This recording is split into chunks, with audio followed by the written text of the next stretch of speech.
Here we go. I'll go ahead and cover the High Elves first this time, and then we'll go over the coast. And starting with the High Elves, got 4 Lothran Sea Guard with shields, silver shields. So I'm going to be able to block a lot out. And it's actually 2 and 2, 2 with shield, 2 without. 4 Empire Spearmen. We're then going to have 2 Illyrian Reavers, accompanying 2 Shadow Warriors by the looks of it. So Shadow Warriors. Is this Siphos? Oh no, just kidding. It's Migsa. Another 2 Shadow Warriors on the other flank, and I like the pick of Shadow Warriors against Vampire Coast. I think they could do very well here.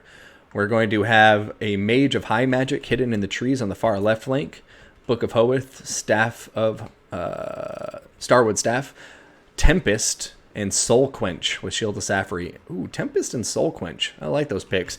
Soul Quench should be pretty good, I imagine, against Depth Guard, but we'll talk to Rymelin once I get this Lord covered. I have a Lithanar, who's going to have his Mimic ability, Mislead, and the Moon Bow. He's also going to have Slippery, as well as Stone of Midnight and Darken the Skies.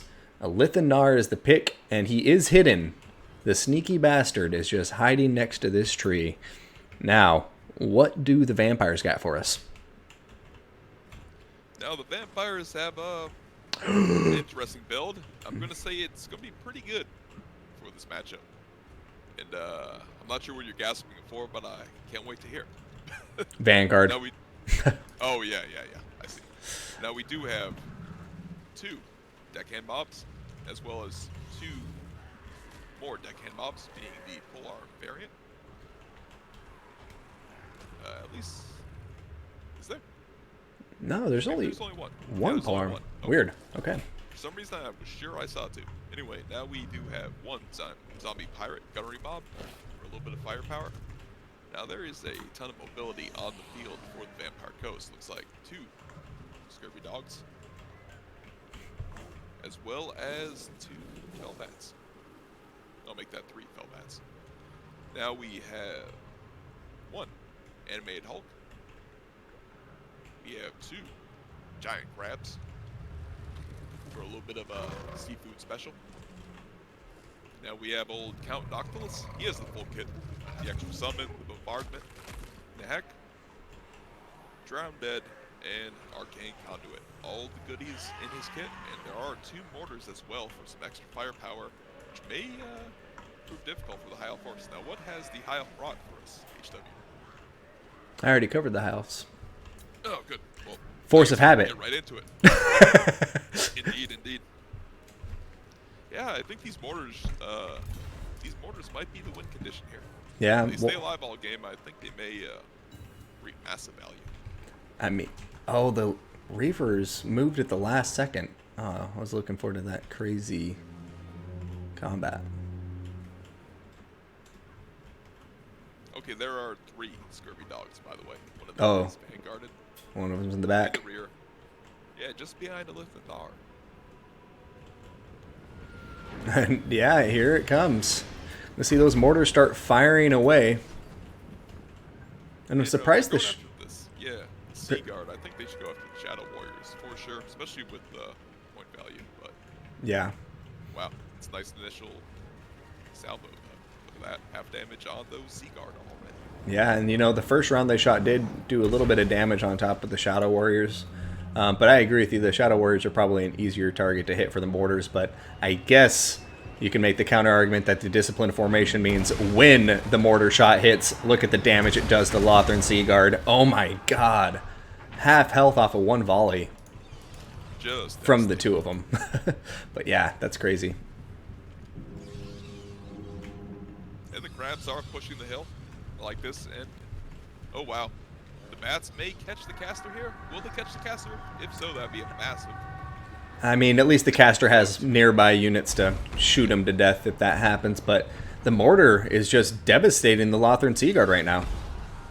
Yeah, and I like this. He's switching targets onto the spears, putting good damage across the entire line, allowing the terror route to kick in later. Oh, and boom. Jumping after that weakened Lothran Sea Guard. Nice. Beautiful play. And both of those small units, so, they don't really have to deal with the bonus versus large. And now those mortars coming in and dishing out damage to the spearmen. So terror's in a kick on just from them walking by. Yeah, now these Shadow Warriors are somewhat pinned in by the Fellbats. Another summon going down from Donkey Boy. This is a huge initial win for the Coast there. They're just rolling over this half of the High Elf lines, and only now are the Shadow Warriors getting into range and starting to put down some good damage onto the mortar, though. And here we go. Reavers jumping into the back line. This could be a moment that changes the game for the High Elves if they can take out these mortars.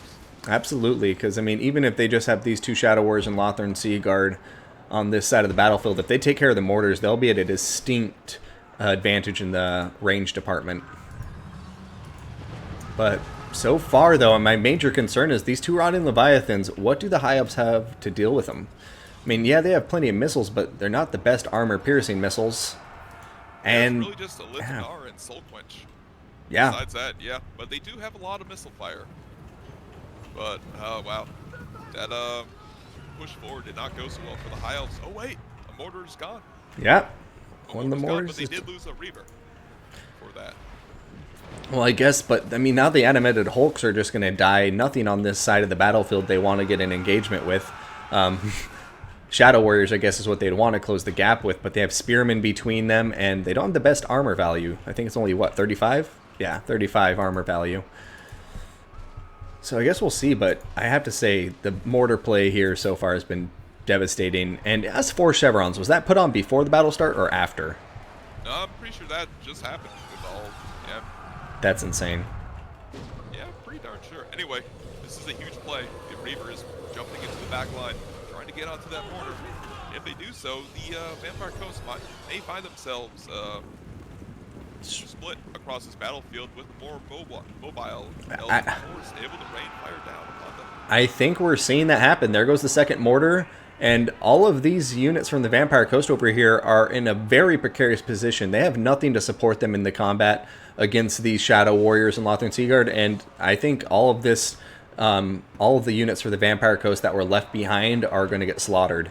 And then, like you said, we're going to see a pincer movement, but I guess that's a matter of if the Vampire Coast doesn't kill off the remaining flank of the High Elf forces. Because they may just be able to kill off all these High Elves and then turn around and face them without getting surrounded. Indeed, though, that may just be part of the plan here. Because these... Oh, I don't like this Wraith Storm going on to Lithanar. Yeah, that should have gone to the Sea Guard. Yeah, for sure. It just doesn't do that well, the Foot Lords. But now... Yeah, thinking the High Elves can just kind of hide out here. They should be able to poke down these crabs, but... Yeah. Yeah, it's going to be tough, though, with the wolves still alive. These crabs have so much HP, so much armor. But still, it's, yeah, it's Vampire Coast's favorite, actually. I was going to say it was even, but it's a little bit in. Yeah. Especially with the summons coming in now, but the Lyrian Reavers were fighting animated Hulks for a minute. I really wish they would just shoot the animated Hulks to death really quick. But now the Lyrian Reavers coming over to help out Lithanar. The distraction unit, the decoy over here. Perfect timing. But of course, you can still see Lithanar, which is kind of funny. Yeah, he's like, I gotta go, I'm not here. There he goes, now he's hidden. Soul Quench going in. Questionable target, though, you know. Whoa, he did more damage to his own units, ouch! I think that went through the terrain.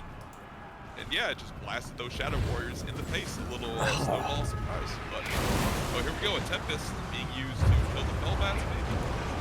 Yeah, they may dive down on the castle, but this is the situation the Vampire Coast wants to be in. In the late game, with strong units on the field, summons, and the balance of power in their favor. Yep.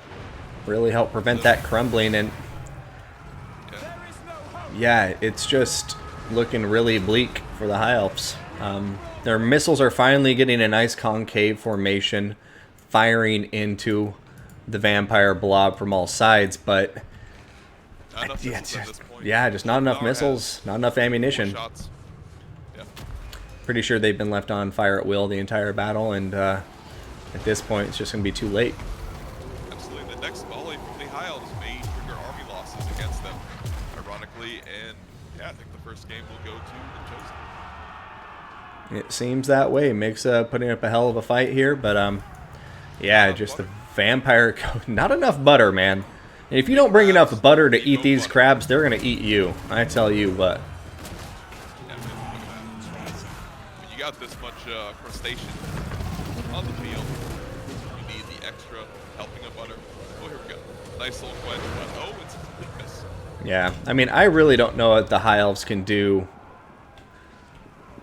against such reckless crustacean. What can the High Elf Nation do against such reckless crustaceans? Right out. Oh man, bad jokes aside, what a fight. Yeah.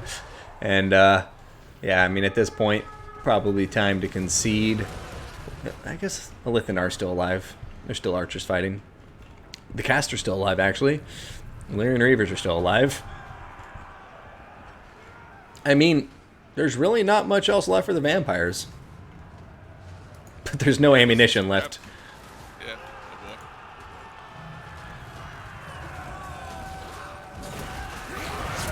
Caster.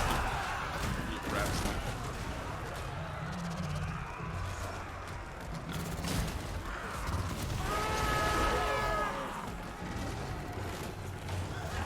I think a little bit more ammo, maybe. Oh, this is funny. The decoy has been summoned. And, yeah. There goes that decoy. Another Wraith Storm going down on a Lithinar now.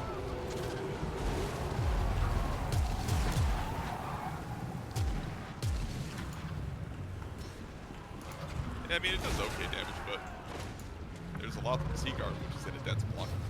Yeah. It's just like that's the third one, and that's how much damage it's done. So. Yeah. Uh-oh. Now they approach. The army losses look like they're about to kick in, and there's nothing to be done for it. Great game. Yeah, it's a nice army, too, from the Vampire Coast. Seemed very well equipped to deal with anything this High Elf force could throw at them. But, again, the High Elf deployment really kind of put them at a disadvantage from the start, you know?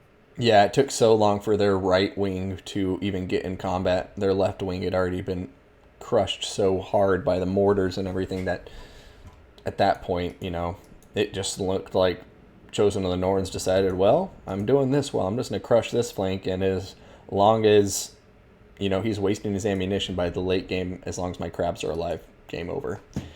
So, yep. There's just an advantage, and he just ground him down from there. Yeah.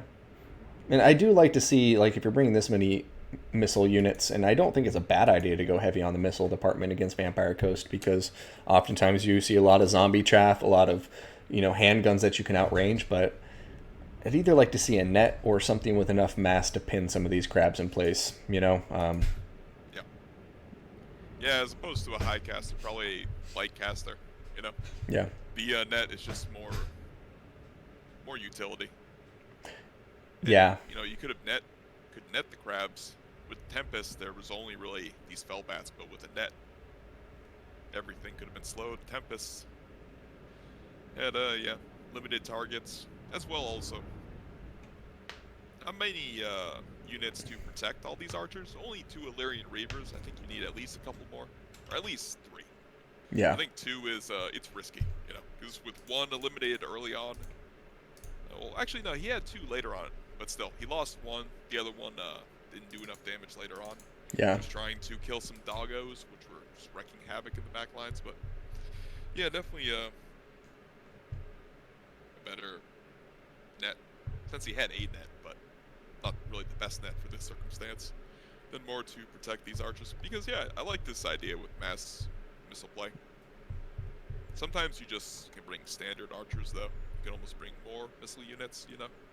I would like standard archers instead of Shadow Warriors here. I think Yep. the Shadow Warriors might be just a bit of a liability. I get the idea behind them, but... The thing is, you don't really need the 360 fire, since your archers are so much faster than all the zombies anyway. You can just reposition and shoot.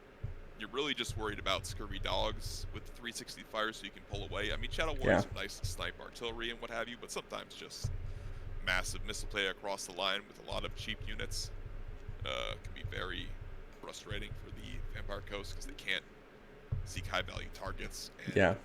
if it's really well balanced and good, like triangle synergy, Mhm. layered fire can just melt them on the approach. And with units to protect that, it's, you know, the scurvy dogs can't shut it down. Yeah, But I mean, and I do like the Illyrian Reaver pick there, and like also Sisters of Avalorn, right? Like if you're going with the heavy missile build and you want to potentially deal with not only the crabs but also ethereal units, to me they're a pretty good pick. Fire damage, magical damage, really good range. So I can almost see trading out those Shadows Warriors, maybe bringing 2 Sisters of Avalorn and more Spearmen or something, but or another Illyrian Reaver, for instance. But yeah, it was just the lack of armor piercing damage throughout this entire army that, with you're playing a faction that can bring literal crustaceans to the field, armor piercing should be on your mind.